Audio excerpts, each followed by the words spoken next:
Today, let's talk about what prevents people from just evaporating.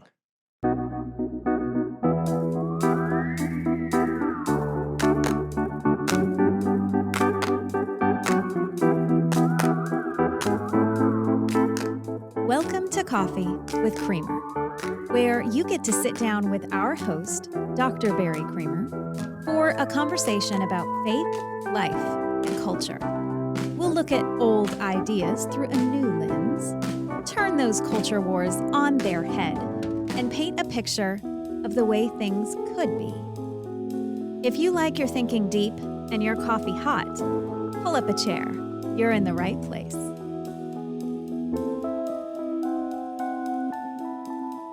Now, we've done previous episodes about how important other people are to us, and specifically one that I have in mind I'll mention in a little bit.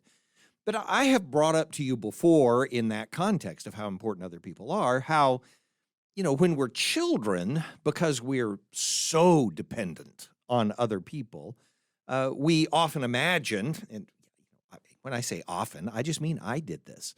But I know other people do because I've had conversations with them and they've affirmed that they did the same thing. We have this imagination that says, oh, when I grow up, I won't need anyone. I can do whatever I want. We imagine adulthood as total freedom, liberty from everyone else, and so on. No more I don't have to clean my room anymore, and so on. I mean, I have to build the room and pay for it and everything else, but no, I don't have to. So you get the idea. And we all learn that adulthood is anything but total freedom. In terms of the economy, we end up having to pay for everything when we used to just show up for parties and everybody would take care of us. We have to prepare the party. We have to do the decorations. Even we've talked about how we compete for space, for crying out loud, everything. And it's more than just shared space that we have to learn to deal with in terms of how we negotiate our lives with other people. It comes down to values very often as well. We have to decide which things are most important. Hey, we're both in the same boat. Are we going to go to that rock or that rock? Which direction are we trying to row here?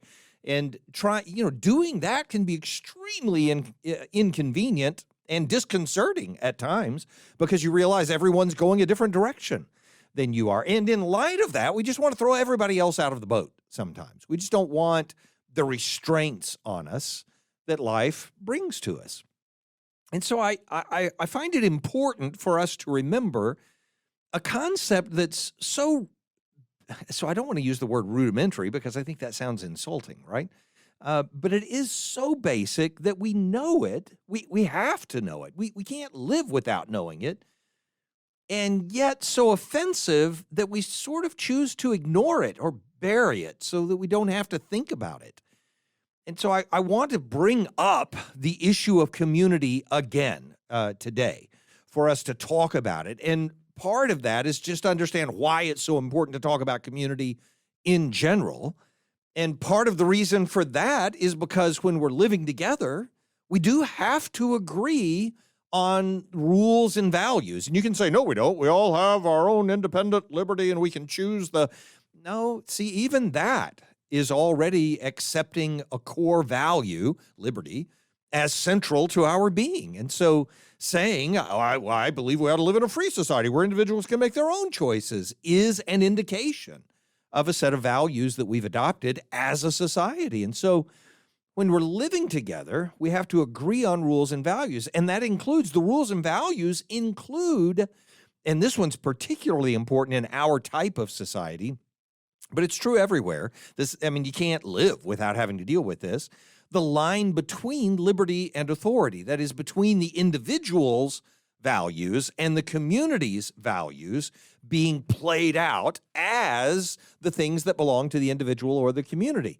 So, the example that we've talked about here before, and we did a series of shows called Disagreeing to Agree that you can look up and see as well, that talk about this in detail. This is not my point today. I just want you to get why I'm bringing it up, though.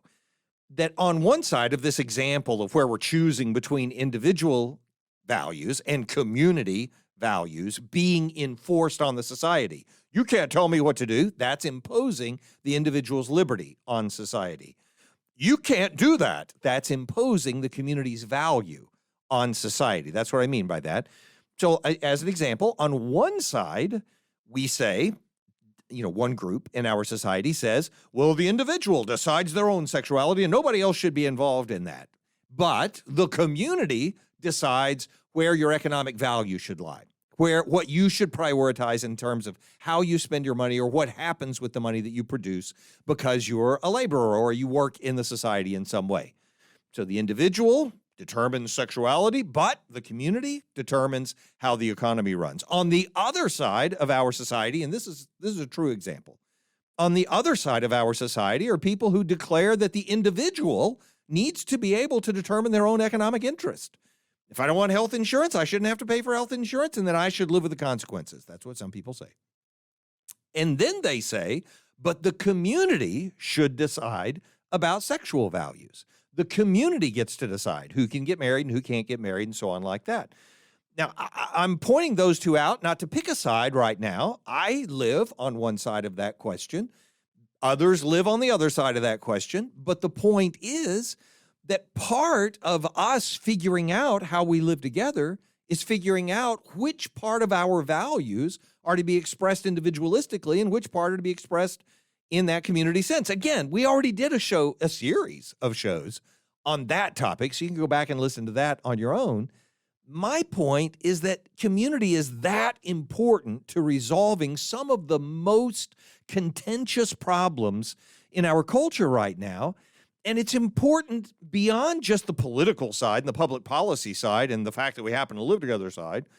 It's important intrinsically. It's important naturally, not because we've decided it's important, whether we want it or not, whether we normally even admit that it's important or not. It's fundamental to who we are. And in this case, I don't just mean society, I mean culture. And those are two different things. We talked about society more than anything else before, but today I'm leaning toward culture in the conversation. And I can put the difference this way, that society is something like the interpersonal and public space within which people live together, right? So interpersonal, you're having to deal with all those other people that you bump into out there, and whether you know them or not, or whether they speak your language or not, you're having to deal with them, and you're having to share space, and you're having to share economic means and stuff like that. Okay, so that's society. We're just socially put together. But then the culture has this intellectual, ethical, aesthetic, and religious product to it, right? So as the society produces academics, as it produces literature, as it produces values, as it lives out art and shows beauty in this way and that way, and as architecture takes on this form and that form, and as religion takes on a certain style or even exact content in the faith, it is an expression of culture. It's an expression of that society that we would then call culture. So it's the artifact of society, so to speak, of humans living together. Okay, so the thing is, if we grasp how important community is in all of those things, and by this I mean in community culture is in all of these things, we're in a better place to work through a lot of the problems or the issues that divide us if we don't recognize it. And even if we do recognize it, the issues are still there and they still divide us, but we're in a better place to work through those issues or those problems when we're not simply looking at them as the issues and opinions of a bunch of individuals, but as groups within the society. In reality, a lot of those problems are problems we will never comprehend only as individuals. An individual might be able to bypass something, but as a society or as a community, and particularly as a culture, we can't just bypass it. So what I'm talking about, therefore, is the importance of community.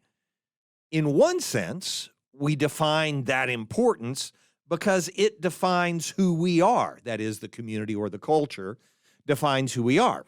And I'm literally, I teach courses in humanities and philosophy, and in that world, part of what you have to deal with, one of the basic philosophical questions. If you have any decent introduction to philosophy textbook, it's going to deal with this question of the self.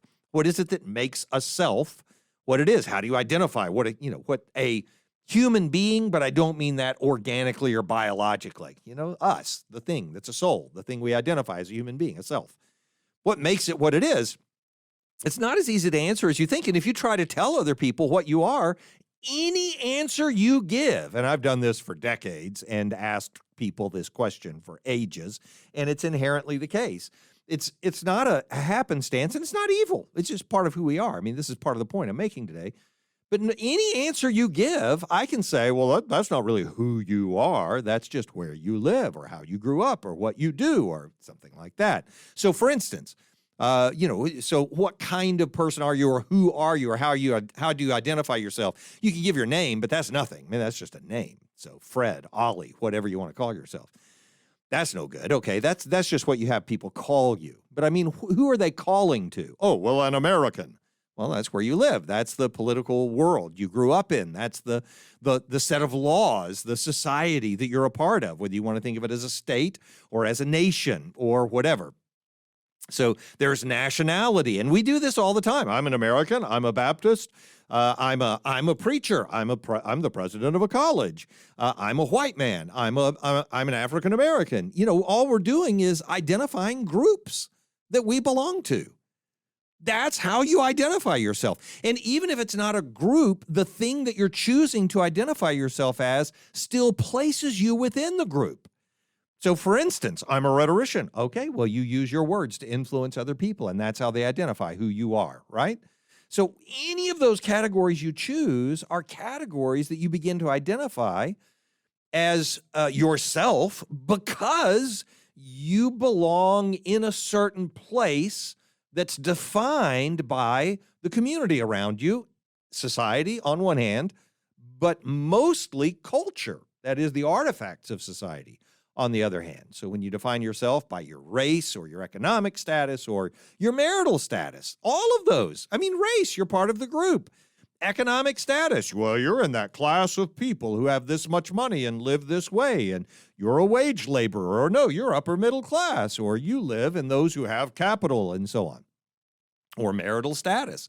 You're not just single if you're single. You're not just married if you're married. You show up at most churches and you're assigned to a class of other singles because you're single, or marrieds if you're married. And if you go to a place that's not insensitive to that common practice, and I'm not trying to say it's inherently bad. I'm just saying there are some cases where that's not the best way to do it.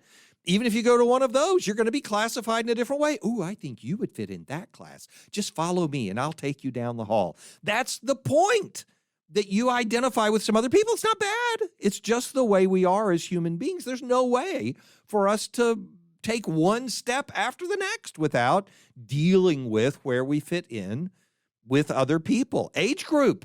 Are you a teenager? Are you 20-something? And not even just that, but think about the way we define generations or categories of age groups. Well, are you Gen X? I can't tell. Are you millennial? What? Are you Gen Z? All right, well, what's going on here? Oh, he's a boomer. That's it. Okay, boomer. So you get all that language is just putting us in groups, even things that seem personal. Wait, I don't define myself by the group because I'm tall. Come on. Seriously? This one's easy. When I went to India, love India. Loved being there, loved visiting there, loved coming back. All of it's good. I did love all of it. Here's the thing. I went a couple of times, and when I went, and I'm not disparaging. I'm not comparing value. I'm simply saying this is the reality of it. I came back. I didn't even realize this. My coworkers know I am the worst person in the world at noticing other people's height. I just don't. I don't recognize that somebody is shorter than I am or taller than I am unless I'm actually walking up to them and have to crane my neck up. I notice if people are noticeably taller than I am if I'm right next to them. But aside from that, I just kind of ignore it. You're just in the room with another person. So I was that way in India. I'm just doing around there. Great people over there, some great Christian leaders that I got to deal with. It was just fantastic. I came back and started showing pictures to people, and it's like, what happened? Look at these pictures. I look like Kareem Abdul-Jabbar next to the people I'm standing next to. I had no idea. I'm not a tall person. I'm 5'11". And on my way down, by the way, admittedly. I mean, I'm approaching 60, so it makes sense. But I've never been quite 6 feet. I was 5'11 and 3/4 at my best, unless I put on shoes. Then I was 6 foot, right on. So, but the point is, I'm not 6'5". I'm not a tall person unless I'm standing next to height is relative. You can't have a mountain without a valley kind of thing.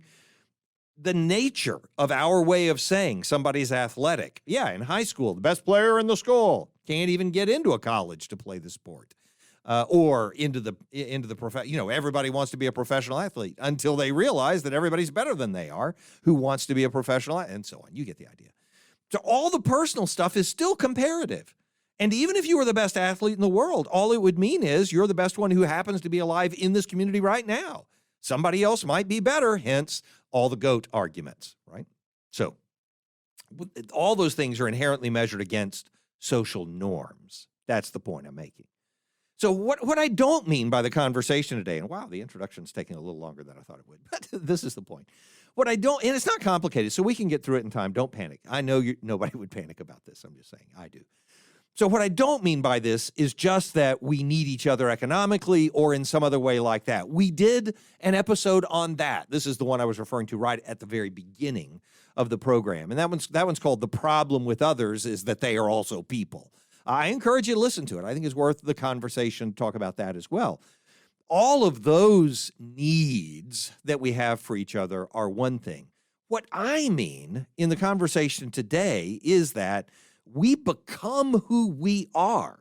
We understand life, and we set our goals, and we accomplish those goals as individuals because of our social, community, especially cultural context.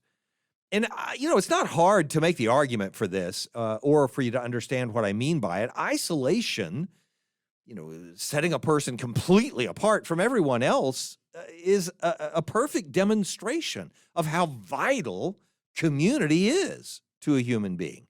Isolation is depressing. It's dehumanizing beyond depressing. It deforms the human soul. And I know I'm using artistic language, if nothing else, but I mean, it's accurate. It deforms the soul. It deprives the human soul, in my opinion, of any form at all over time. We're that dependent on our community, culture, or society. And if you think, all this is just a bunch of rationalization about what's going on in our lives, I don't think so. And, I would start at the very beginning, the lo tov, the it's not good that God gives us in Genesis 2 when he's created man. And we know in Genesis 1, he's creating them as a pair and in order to multiply. But in Genesis 2, he gives us the explicit form of that when he says it's not good that man should be alone. Effectively meaning it's not good that man should be apart. I will make him a helper who is comparable, but that also means opposed to him. That is, fits just right, but fits opposite to him. So it's not good for the man to be alone. I'll make him comparable. And I realize, of course, that's all about, and this is important to me, I've written about this, that's all about the most essential distinction that comes to humanity. I'll mention it again in a moment. But it is also a recognition that in creating that one essential distinction, it was important that the man not exist, the human, not exist in isolation. In fact, Adam's response when God does this, he brings all the animals or any of those. No, those are not going to be, you'd just be an animal if you're just around animals all the time. Instead, creates from his rib, from his substance, another person, but this time different because she's conformed to this image, this opposite image that fits but opposes at the same time him. And so Adam's response is that she shall be called woman because she was taken out of man. In one sense, that identifies the most essential demographics in humanity. Not just Adam saying, "Ooh, look, that thing's different than I am." The whole point of the passage is to give this background so that people who are reading the passage can say, oh, so God is the source of why there are people like that over there in this community culture, and then there are people like me over here in this community, in this culture, and so on. The same, by the way, happens to a lesser degree with other demographics. Why does he pull Abraham out and make him different? Not so Abraham can be special, but so he can be the father of a nation that blesses all the nations. Nations are named, tribes are named, families are named. The whole point is that we're identified, we find our existence, our identity, our form in the people of whom we are a part. So a person in isolation, look, I'll say it this way. A person in isolation is water without a container. Culture is what it takes to give form to human being. And I mean it that strongly. I know that when we're around other people, when we're being contained by them, we hate it. I mean, we like some of it, but we hate some of it. We don't like the way people are pushing against us and telling us we have to do things, or just requiring things, or even just expecting things from us, or even just hoping for things from us. That's all pressure, but pressure is what keeps water in its form. And that's what I'm saying about the human soul, that isolation makes us like water if it weren't contained. It just runs out all over the place and becomes nothing at all. This is the point I'm making. So a person in isolation is water without a container. Culture gives form to human being, and the form that it gives to us, this doesn't make us exist. God creates the human soul. God creates the human being. This is part of the point. But the form that water takes, the form that soul takes, the language that we begin to speak, which changes the way you see the world. And if you've ever spoken another language, I spoke enough Russian when I was in college, took it for 3 years, spoke it fairly fluently. According to my professor, I never got to visit Russia while I could speak it fluently. It changed my way of thinking while I was speaking it. It was like pretending to be another person to speak that language effectively. And I've had other people tell me that about their languages as well. The professor we have that takes, I'm the president of Criswell College, the professor we have that takes our students to Israel so that they can serve on both sides of the line, on the Israeli side and on the Palestinian side. When they serve, because he speaks fluent Arabic and he speaks modern Hebrew also. When he speaks Arabic, he looks like a different person. It's weird, by the way. Not Arabic, him. So I'm just saying, if you're listening to it, it's not the language. I guarantee it's him. Anyway, the point is, it's an amazing transformation. Language changes the way you think about the world. I'm not saying it makes it impossible for people who speak different languages to communicate with each other. I'm not saying that there's incommensurability between cultures. I don't buy that. I understand it, and we can have long discussions about it, and I accept more of it than most people probably would. But I don't buy the whole line about incommensurability. If you don't know what that is, good for you. Stay there. You don't need to know what it is. I'm just kidding. Learn everything you can. But the point is, of course, you can speak across language barriers, and of course, you can do translation that's meaningful. I believe all of that. And yet you have to do the translation to do more than just convert one word to the other word, because idioms are more than just convenient clumpings of language. They also express metaphors that are assumed in one culture and not the other, and so on. You get the idea. Customs are exactly the same way. All of the customs we have, whether you head bob when you meet someone or give them a big hug when you meet them, all of those kinds of changes in the behaviors that we have they inform us, they shape us because of the culture that we're a part of. Again, it doesn't mean you can't learn to be a part of another culture, but you can create huge insults in a culture just because you don't know what their customs are, because we are formed by other cultures. Even the aspirations that we set are formed by our culture. How high can we climb in the class society if people view their society as being classified? For instance, the castes of India and things like that, which are illegal but are still commonly recognized in India as the example. So I'm not saying by that, by the way, that because our aspirations are set by our culture, or are contained or formed by our culture, I'm not saying by that there's no human creativity or that individuals can't invent something or somehow go beyond the boundaries, because cultures have peripheries, they have fences, and we breach new horizons constantly, both because the culture is pushing those fences and because individuals who are next to those fences are looking over the horizon to see what might come up, from Jules Verne to Steve Jobs, any direction you want to go with it. I'm not saying you can't grow within a culture, but I am saying the culture is what gives form. Just like you could have a bottle of water that, expands. Okay, fine, it expands, but it doesn't change the fact that it's still contained within that plastic, within whatever it is that's holding it. Okay, you get the idea. So here's what I want to get at: how that community contains us. And it's in two ways.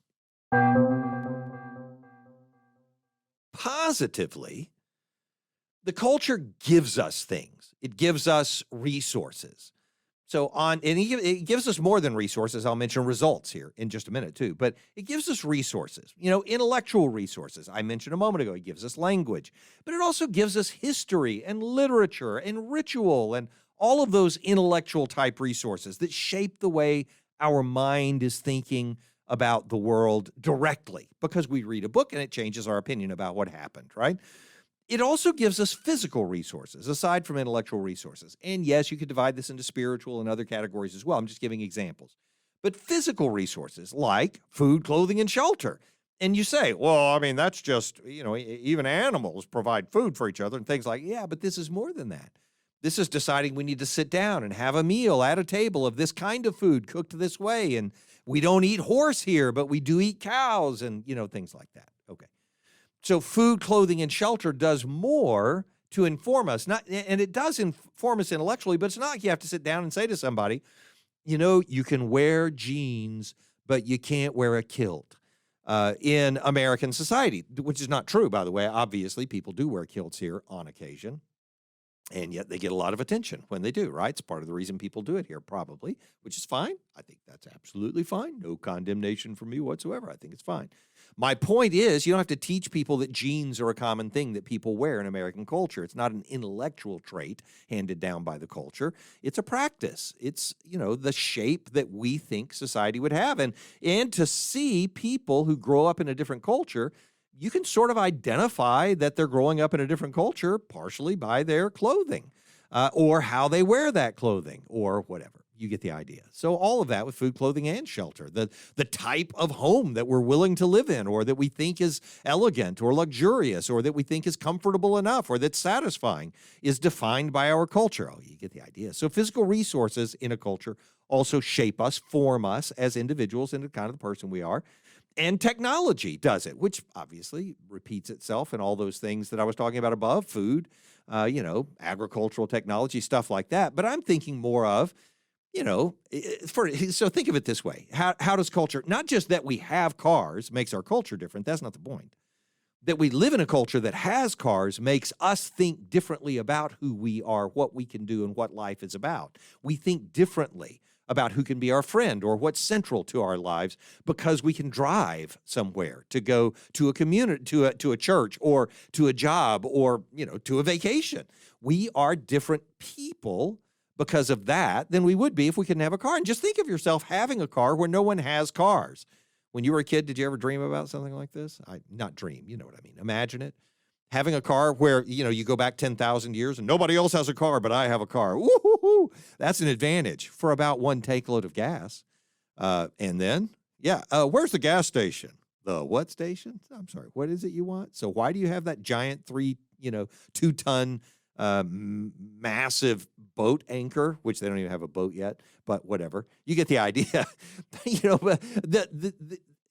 By the way, if you think the opposite direction, think of what that intellectual resource is. Oh, man, he was able to get from there to there in 1 hour? You got to be kidding. How did that happen? And then starting to think, so we could work with metal alloys in different ways. You can put them together in different ways and come up with different, and what's this plastic stuff and where did it come from? Oh, you can get energy out of the ground by getting this, whatever. all of those options would be created for that society. Then you start to get the idea of how important the culture is. Again, like I said, I mean, on one end, this is so rudimentary. Everybody knows this. But on the other end, we sort of ignore it when we start thinking about how important we are as individuals and think of the society or the culture or the boundaries that we have because of our culture as nothing but a nuisance. That's an empty view of life. It's wrongful. It's thinking you want to be a puddle of water, but you don't. You need that boundary. You need that definition just to have become the person who wants to evade all of those pressures. Refrigeration, all that kind of stuff in technology. Okay, so you get the idea. Culture gives us resources, but it also gives us results. In other words, it produces certain things in us as outcomes of all of those resources that it gave us. So, for instance, we're nomadic or agrarian or industrial or whatever it is we are now because of all of those resources that it has given us. And surely you recognize that even though obviously we have common elements because of the people who are around us no matter what, that we are fundamentally different now than we were when we were a nomadic people. And I just mean as human beings, right? Someone who grows up, as an example, even within our society, someone who grows up in a blue-collar community sees the world differently than someone who grows up UMC. The difference between someone who upper middle class, it's a joke that we use that abbreviation, that acrostic for it around here every once in a while. UMC, we tease somebody who works with us about being UMC only because of the tastes that this person has. And it's just a joke, but it's a joke that often lands for the people that we're around immediately, mostly because most of us came from blue-collar backgrounds. And so, growing up as, in a wage laborer type of environment, I need my wage every week in order to be able to buy the groceries and pay the rent and so on like that. A person who lives not just hand to mouth, not quite just paycheck to paycheck, but does live on the basis of a salary, that's a different person than someone who has the capital or the means to simply manage wealth. And I don't mean that it's simple, but I mean only to manage their wealth and to be able to pursue the interests that they have in mind, which will still be productive, still be good for society, or can be, and so on. Those are different ways of seeing the world. They're both valuable. They're just different ways of seeing the world. And you can tell how different they are by the animosity that one group can have for the other, by the way. So the ones who would look down their nose at the wage laborers and the wage laborers who would look, I don't know, what do you say, up their nose, at the people who don't have calluses on their hands, never earned a day's living, that kind of statement. That disdain for the other group tells you how distinct those groups are from each other. Their way of seeing the world, their way of seeing each other, their way of understanding each other. Now, again, none of it says one group has to be better than the other or is better than the other. It just says we're different and we're shaped by the culture around us. Those are things that we receive from our community or our culture positively.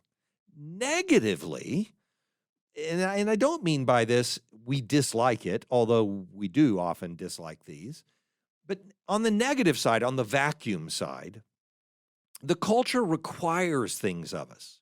Just like on the positive side, it gives things to us. It gives us language and resources and so on. It also takes things from us. It requires things of us. It requires a product. So the easy illustration here is one that I brought up before in the other programs, the episodes that I was talking to you about. And that's the economic example. So in terms of culture, the economic case is why we have money. It doesn't have to be done with money, but we do it with money because it's you can do more complex things this way. And, I hear it all the time from, especially from younger people, only because, I don't only hear it from younger people, so I'm not going to limit it to that. But I will say you hear it from younger people because they haven't necessarily experienced it for long enough to realize where it ultimately goes. But the idea, I hate money. I just wish we could do without money. Why do we have to have money? Because what they mean is, I have to do all these things I don't want to do in order to get the money so that I can have the freedom to do the stuff that I do want to do, right? So I hate money, they will say, which is equivalent to saying this. I hate having to do things other people value. That doesn't mean that they wouldn't value some things that they don't give you money for. But I am making the point that we exchange money for things we want. The reason you want money and don't want to have to earn it is because you want to be able to get things from other people that they might not want to do if you didn't give them money. But the reason you don't have money is because you haven't done anything that other people want you to do that you're not willing to do if they don't give you money. Do you see the irony of the statement, I hate money? That's not because I love money or I want us to live for money. Heaven forbid. I've chosen to give my life to ministry. I've chosen to live my life under the command, you cannot do this for money. So that's the life I've chosen to live. So I'm not saying go live for money. I'm saying understand what's happening in the culture when people ask for money from you, or when you're owed money, or when you owe someone else money. What you're saying is, wow, I have to do stuff other people want me to do, not just the stuff I want to do. That's a negative of culture, meaning it's a vacuum in the culture that's looking at your presence and saying, what are you putting into us that makes us glad to be here? Why are you making it worth our time for you to be a part of our culture? You get that? We don't like it automatically, but it is an inherent part of what it means to be in a culture. Not only do they have to fit in with you, you have to fit in with them. Bummer. The fact that, look, I'm not saying it's easy. I live in the same tension as everybody else, and I live there as an introvert. I think extroverts have a tiny advantage in this way. Not a huge advantage, but a tiny advantage in this way. At least they're not automatically uncomfortable around the people that are pushing on them. But that's minor. That's a side note. The fact that you're expected to do something of value to other people, that other people value, the fact that you're expected to do that contains you in a way that your own interests don't. And in fact, I would contend, but this would be more work than I have time to verify right now, that even our own interests would dissolve over time without social value. You wouldn't care about the things you say you care about if other people weren't in the equation. Now, again, that's more than I want to prove right now, but I will say it's true about almost anything you can think of. I can't think of any exceptions. Music expresses things. I just want to listen to my music by myself. It expresses things, and it's you receiving expressions from others. Words communicate, they persuade, they invite, they instruct. Sports, why are they always about spectacle? Because they are about telling a narrative to other people. Even if you're working out by yourself, eventually you want to get in front of the crowd and show it off, or at least be able to be listed as the greatest weightlifter of all time, whatever it is. I remember reading ages ago an article about this that I'm about to mention, and so I looked up an article online just to find an example of it so that I could show you that it's not just me saying, somebody somewhere wrote one time. So in Psychology Today is the article that I looked up just to see that people were still saying this. And even that article, I think it's 5 or 6 years old, the one that I looked up. But it's on seclusion, people who live in seclusion, people who become reclusive over time. And in general, this article in particular, but I had read this before, was about how people become more reclusive as they get older. That is, people who want to be reclusive become more reclusive as they get older. It tends to intensify the reclusion. But that even then, if they're going to continue to live, basically, meaning if they're going to continue to succeed at maintaining their health and not declining too much, and I'll talk more about that in a minute too, then even when they have withdrawn from actual social interaction, like they stop hanging around their friends and they say no often enough that their friends stop even inviting them to places and things like that, the patterns of life that they experience, and anybody who's been around a retirement center knows this happens all the time. Well, I don't want to go to that. Only the old people go to that. And then they end up acting older because they don't go to anything. They just stay in their house and so on. That common pattern of life, even then, when they've chosen to withdraw from daily social interaction, this reclusive person, the patterns of life that keep them from becoming completely immobile or from declining completely in their health are the ones that are fixed by their social obligations, even when the social obligations don't actually happen anymore. so that you clean house as if a guest is coming over, pruning plants for the people who won't ever see them, preparing meals as if someone else is going to sit down and eat it with you, and so on. So anyway, you can look up that article. I've got it linked. We'll have it linked for you on the website. But it's in Psychology Today from way back when. So in one sense, negatively, it requires a product from us. You have to get the house ready. You have to do this thing. You have to make this widget, and so on. In another way, negatively, community affects us or shapes us, forms us, because it requires literally conformity. Persecution is an example of this. And I wrote an article on cultural persecution for an ethics journal that a group of, the Ethics and Religious Liberty Commission, something, of the Southern Baptists of Texas put together. And in that article, I wrote about this, that persecution happens because societies favor conformity for obvious reasons. It's the same reason, turn signals and brake lights help in traffic. It's nice to know what other people are going to do, so you want them to share your behaviors and your patterns and conformity, right? But that means that you can predict that there's going to be a negative reaction to nonconformity.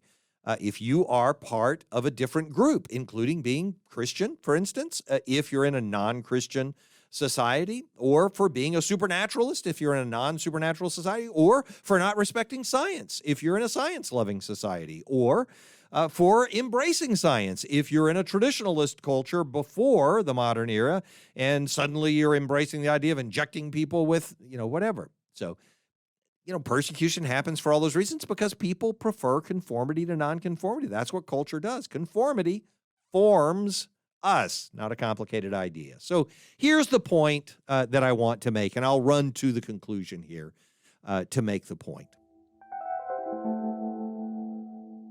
There are parts of being in a community, of being part of a society or a culture that we appreciate automatically. We love sharing a celebration when we've accomplished something, when a holiday arrives, when an event has passed. We like to get together with other people and observe it and recognize it and talk about it, or at least watch the celebration or the observation, whatever.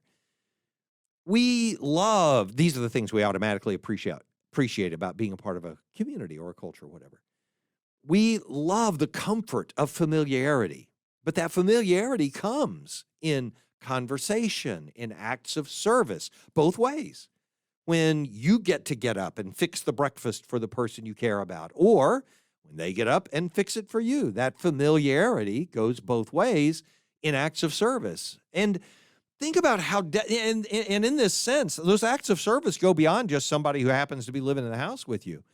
Even in terms of your work, think about how detrimental, and this is another issue that I read about in the past, and I looked up a little article from Harvard this time, by the way, that made this point. Think of how detrimental retirement often turns out to be to a person's health.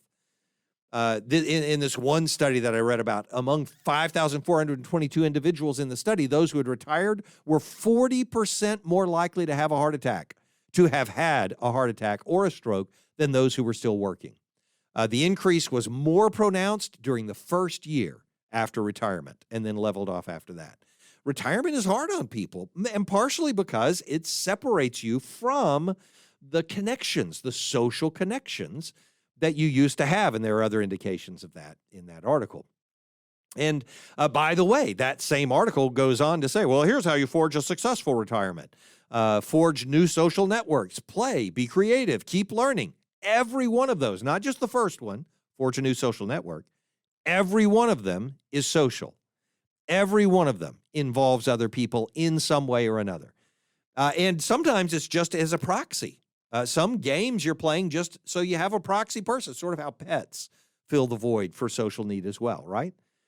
So those are the things we know. Those things are valuable about society, about culture. What we don't always appreciate is how essential our community is to our very existence as human beings day to day. The great commandment is to love your neighbor as yourself. The good and bad parts of the community around us have extruded us in this form. If you put it in more theological terms, just in terms of our theology, as believers in Christ. God created the community, and then he extruded us from that community in this form, and he instructs us how to follow him. There's no path that he gives us for following him that doesn't wind its way through this common field that's pushing on that path from either side of the culture. I'm not saying by that God needs culture in order to produce us. I am saying by that we necessarily understand and practice our obedience to God in the context of our culture. That's it. That's all I'm trying to get at today. I'm just trying to say this, to be more aware of, but also more grateful for. The parent who wakes you up or refuses to, the coworker who brightens your day or refuses to, the person who yields to you in traffic or refuses to, the movements of people that reflect your values or refuse to. Not because you have to agree with them or say they're all morally equivalent.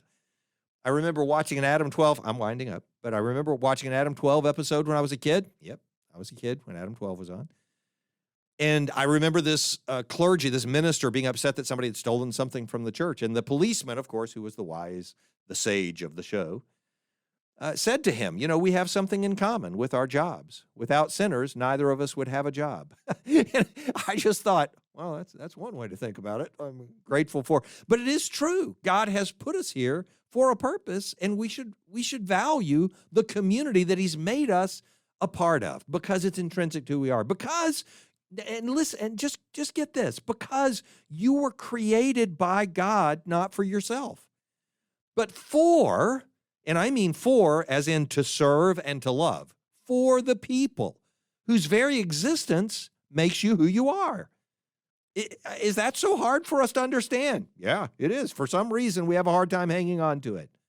Is it so hard to understand just this, and I'm closing, that the purpose for which God created us is the force that shapes us?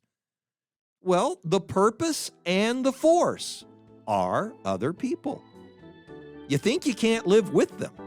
In truth, you can't live without them.